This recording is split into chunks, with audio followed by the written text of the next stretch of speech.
Do we have any evidence that Muhammad performed miracles? The Quran says, no, he didn't. The Quran itself says Muhammad did no miracle whatsoever. Number one, Muhammad never did any miracles. According to the Muslim sources, the Quran itself says when Muhammad is asked to do miracles, he couldn't do any, and he showed no miracles because he says it wasn't his God's will to send him with miracles. Now, the later traditions say he did miracles because they wanted to make him look like Jesus. But if you go to the Quran itself, the Quran repeatedly says no miracles was given to him because he was just the plain warner. It's not just Islam. You will hear about these Hindu gurus. For example, Sai Baba. There are people who were his devotees who are still alive that testify and confirm they would see this man with their own eyes, levitate, produce, let's say, jewelry or food just out of nowhere. But what sealed it for me is that one in particular, his name is Talbrook, became a Christian who was a devoted follower of his,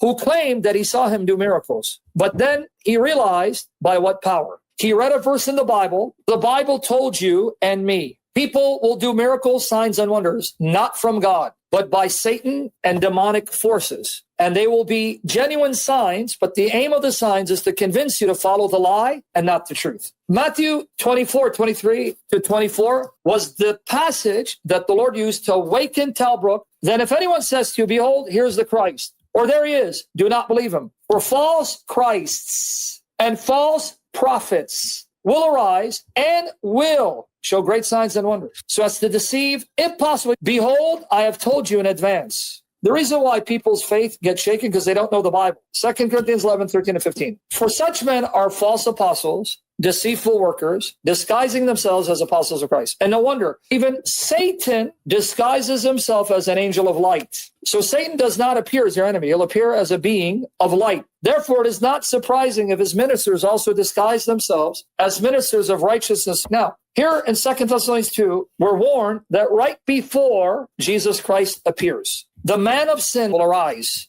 and he will deceive people. How? This lawless one will come in accord with the working of Satan, with all power and signs and false wonders, with all the deception of unrighteousness for those who perish. Now, who's going to believe these signs? Who are going to fall prey? Those who, what? Did not receive the love of the truth. They will fall for this deception. Why? Because they don't receive the love of the truth. For this reason, God sends them a deluding influence so that they will believe what is false, in order that they all may be judged who did not believe the truth, but took pleasure in unrighteousness.